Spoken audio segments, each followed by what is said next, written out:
guys. I see the term wolf in sheep's clothing being used out of context, improperly, and I think we need to be a little careful about that because of its implications. Let's be clear on what a wolf in sheep's clothing is according to the Bible. Oh, Finn's trying to burrow under the blanket. Oh my goodness. Oh, help me. He likes to be under the blanket. So, Jesus teaches about this in Matthew chapter 7. That's where the term, he says, outward, they come to you in sheep's clothing, these false prophets, but inwardly they are ravening wolves. So,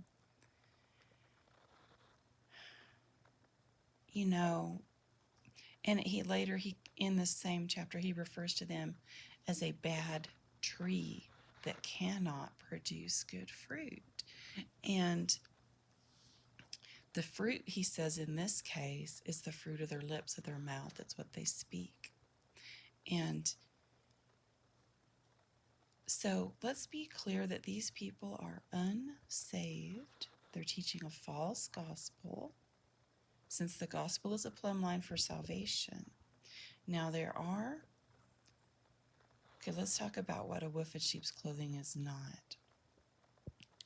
It's not someone who believed the gospel in the beginning and got saved and then later got confused, deceived by bad teaching or whatever.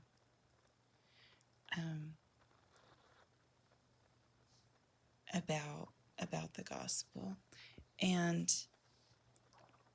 they are not, because those people are saved, okay? And then they're not what I like to refer to as sheep in wolf's clothing, that are actually saved believers who are walking in their flesh and walking in pride and offense and behaving badly in such a way as to cause harm to the sheep. And usually these people believe that they're so self-deceived that they believe what they're doing is pleasing to God. Okay. I've seen this so many times happen. People get offended at a non-salvific doctrine or something that somebody else teaches, and then they start trying to say that these people aren't saved, when the gospel is the plumb line for salvation. So even though they're behaving like a wolf and doing the work of the enemy, inside they're sheep. So they're more like a sheep in wolf's clothing.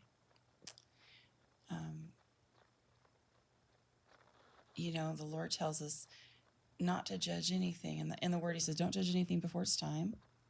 And that's in regards to salvation. And it's God himself at the end, at the harvest time, that will separate the tares from the wheat. And yes, the tares look like the wheat until the very end. And I do believe that they're beginning to be exposed in this late hour. People are coming out. We're learning what they really believe about the gospel. But as far as us saying, you're saved, you're not saved, I don't ever believe that is a person's job. I believe since God sees the heart and he's the righteous judge, and we can't really see their heart, that he's the one that's going to do that.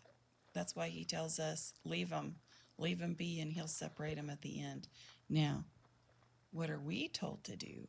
If someone's teaching a false gospel, mark and avoid.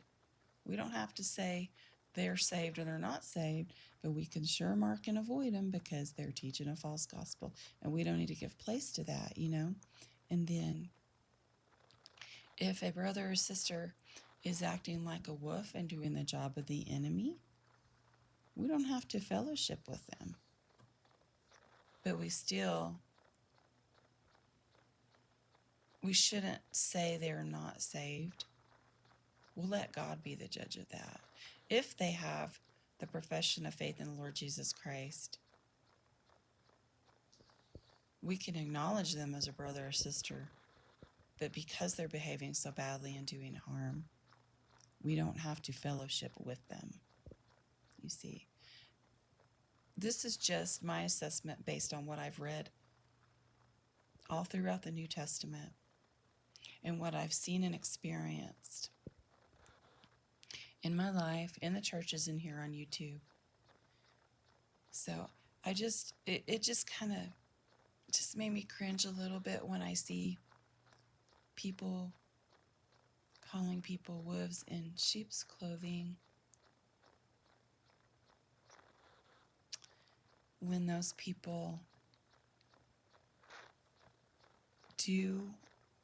are saved. I see that happening a lot. Like, as far as I can tell, they're saved. They have the profession of faith, and they teach the correct gospel, but maybe they've hurt somebody's feelings, or they don't agree on a non-salvific issue in their interpretation of the Bible, and then people get offended and they want to call them a wolf. And I just think that's wrong. If we're going to be true to how Jesus described a wolf, if you're a wolf inside sheep's clothing, you're a bad tree. You're not saved at all. And I just think we need to be careful about judging people's salvation and not acknowledging them as brothers and sisters in spite of sometimes their bad fleshy behavior. And that's all. All right. Love you guys. Be blessed.